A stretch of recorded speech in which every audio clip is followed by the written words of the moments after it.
Welcome back to the novel review series with Ngang TV.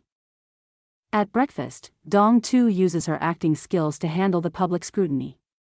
She deftly redirects the conversation away from Bui Tu Tran's personal question, instead describing how he heroically saved her from a near landslide.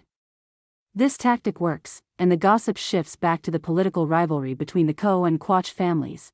Just as she thinks she's safe, Bui Tu Tran doubles down. He moves to sit next to her, openly declaring that they are old acquaintances. To avoid suspicion, Dong Tu calmly explains that they met briefly in Argentina years ago, making it seem like a coincidental encounter. But in a subtle and chilling move, Bui Tu Tran places his hand on the back of her chair, a gesture that sends shivers down her spine but goes unnoticed by others. Once seated, a silent war breaks out between them. Dong Tu tries to stomp on his foot under the table, but he catches her, holding her captive. She then changes tactics, running her hand playfully over his leg, a move that makes him instantly uncomfortable and forces him to release her. The subtle power struggle highlights their deep, unresolved history. Ko Phuong Phi, suspicious and jealous, tries to expose them, but Bui Tu Tran publicly humiliates her, shutting her down and making her look foolish.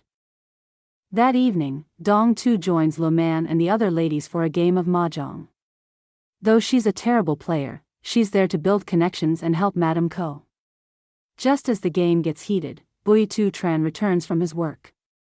He joins the table, immediately taking over for Lo Man and intentionally losing to Dong Tu, feeding her the winning tiles. The other players notice his obvious favoritism, but no one dares to say anything. In a final symbolic move, when another lady tries to take a tile that would secure Dong Tu's win, Bui Tu Tran snatches it first. He then places it down in front of Dong Tu, the winning tile, and says, "It's still a 7, a public and final declaration of his intent." Despite trying to remain calm, Dong Tu is furious at Bui Tu Tran's public actions. She realizes he is deliberately provoking her, pushing her to her limit so she will be the one to end her current life. But Dong Tu is no fool. She decides to confront him directly instead of continuing to hide. She texts him, arranging to meet at the hot spring area. His reply is short but full of meaning. He is already there, and if she's not scared, she should come. Dong Tu understands, knowing she must end this situation once and for all. Using a fake phone call, she makes a theatrical exit from the party, leaving behind a trail of curious gossip. Dong Tu arrives at the hot spring complex, which, as expected, Bui Tu Tran has rented entirely for himself. She enters and sees him swimming in a large pool, his muscular body alluring and strong. He orders her to take off her shoes and sit next to him on a lounge chair. As she moves, Dong Tu slips and falls directly into his arms.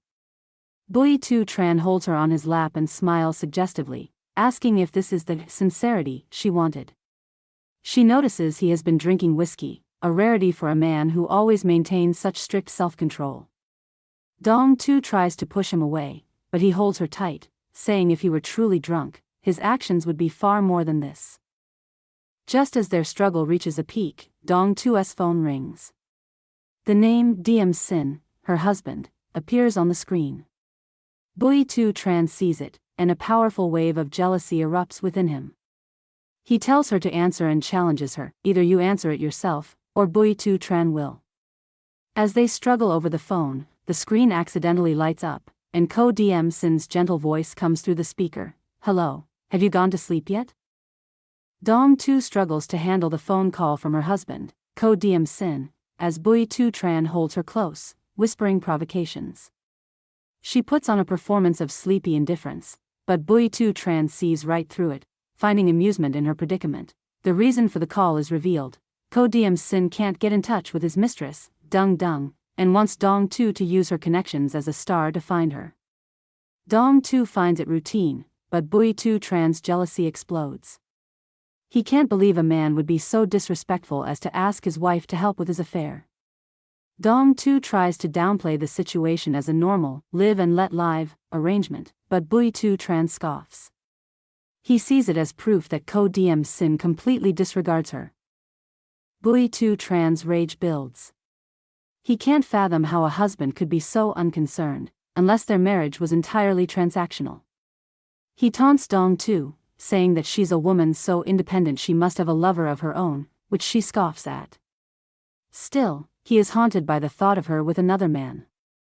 After she leaves, Bui Tu Tran immediately calls his assistant, ordering him to investigate some things. His obsession has reached a new, dangerous level. A few days later, Dong Tu is back in the city, visibly exhausted. Her assistant notes her dark circles, a testament to the sleepless nights caused by her mental battles with Bui Tu Tran. She then receives a text from him, a name and a phone number, with a single, arrogant command: contact this person. She knows she has to obey, as her own goals depend on him. Dong Tu meets with her company's founder, Noi Tannen, who acts as a paternal figure to her. They share a close, personal conversation, a stark contrast to her other relationships. She reveals the true nature of her marriage. Her biological father secretly sold their ancestral home, a home her grandfather originally bought for only $3 million, to the Ko family for a mere $20 million. The Ko family is now demanding $300 million for her to buy it back. Dong Tu reveals her marriage is not for love, but a contract. She's working to earn enough money to pay off the Ko family, win back her family's legacy, and finally be free. Dong Tu's family history is revealed. Her father sold her grandfather's beloved house in Suzhou for a paltry $20 million, and now the Ko family is demanding $300 million to sell it back to her. This is why she married into the Ko family. It's a calculated move to earn enough money and influence to buy back her family's legacy. Noi Tannen, her company's founder and a father figure to her, warns her that the Ko family are old foxes and cannot be trusted.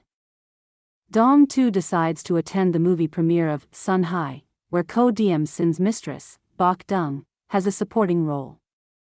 At the event, Bok Dung tries to attract attention with a revealing outfit, but the moment Dong Tu arrives, all eyes and cameras turn to her.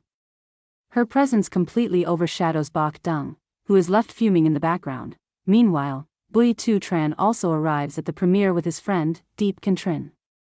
He immediately spots Dong Tu and is captivated. Deep Kantrin jokes about how no man can resist her charms, and Bui Tu Tran's gaze darkens. Deep Kantrin reveals that Dong Tu is an actress with a powerful background, and that she is hard to win over. Bui Tu Tran's possessive streak flares, and he asks who the man is with her. When he learns it's Noi Tannen, he's instantly jealous. Bui Tu Tran and Deep Kantrin approach Dong Tu and Noi Tannen.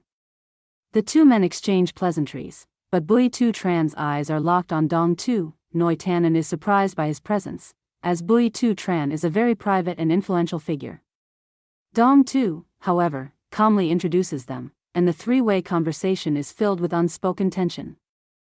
Dong Tu is at her breaking point, exhausted from the non-stop mental warfare with Bui Tu Tran. She finds herself reminiscing about their wild, carefree past 7 years ago, a stark contrast to her current life filled with strategic maneuvers and calculated decisions. Bui Tu Tran has awakened a dangerous nostalgia within her, and she knows he is the cause of her recent turmoil. To handle a new problem, she attends the premiere of the film Sun Hai, where her husband's mistress, Bok Dung, has a role. Dong Tu immediately steals the spotlight, leaving Bok Dung seething with jealousy. Despite the risk, Dong Tu confronts Bok Dung, warning her to stop her games. She calmly tells her to behave, as any scandal would threaten her own long-term plans to reclaim her family's house. She even warns Bok Dung that with her current status, she could have her role recast with a single phone call. Bok Dung attempts to play the victim, but Dong Tu sees right through her theatrics. Humiliated, Bok Dung calls Ko Diem Sin and complains about Dong Tu's cold demeanor, hoping to sow discord. To her dismay, Ko Diem Sin defends Dong Tu, calling her a good person and refusing to believe his girlfriend's accusations. This reveals his profound ignorance about his wife and how she truly operates. Meanwhile, Bui Tu Tran arrives at the premiere and instantly spots Dong Tu. He sees the public exchange with Bok Dung and correctly deduces that Dong Tu is in a foul mood. He follows her, taunting her, but his possessive nature quickly takes over. He confronts her, asking why she's upset, and she simply tells him she's annoyed all over and wants to go home. Dong Tu's attempts to escape are futile. In the movie theater, Bui Tu Tran ignores his friend, Deep Contrin, and takes the seat directly next to her. Deep Contrin, realizing Bui Tu Tran's serious intentions, gives up his seat with a knowing grin. As the lights dim, Bui Tu Tran's voice whispers in her ear, "You're still in a bad mood, but you're smiling so happily." She retorts that a smile costs nothing. He then commands her, "Don't smile like that for anyone else." Just as she's about to explode, he takes her hand, trapping it in his warm, firm grip. Bui Tu Tran has once again made a public, and now private, claim on Dong Tu. He won't let her go. How will Dong Tu handle this new level of intimacy and control, especially now that she is trapped beside him in the dark?